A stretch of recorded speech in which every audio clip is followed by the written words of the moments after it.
Google has recently released image extensions on Google Ads. Image extensions are the ability to display an attractive promotional photo to your text-based ads on Google's search engines. For many years, clients have been complaining that text-based ads, in their view, are not attractive.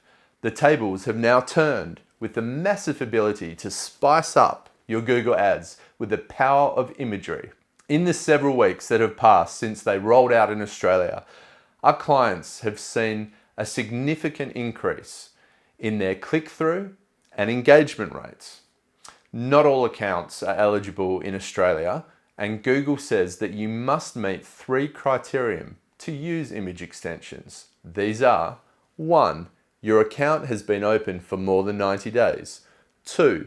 Your account has a good history of policy compliance. And 3. Account is in an eligible vertical or sub-vertical market. The only examples given are the usual suspects of sexual content, alcohol, and gambling.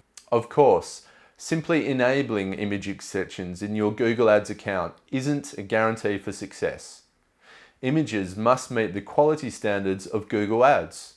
Logo overlay, text overlay, GIFs and blurry or poorly cropped images aren't allowed. You can upload PNG, JPEG and static GIF files to a maximum size of 5 megabytes. Remember to place the most important content in the center 80% of the image. Too much blank space, excessive text overlay, collaging, blurry or unclear images, poorly cropped and inappropriate images such as sexual content will not be approved and get through Google's auto-check systems. If you are not sure how to set up image extensions, have questions about them, or need help with your business Google Ads account, contact All Marketing Now, where you get more in digital marketing.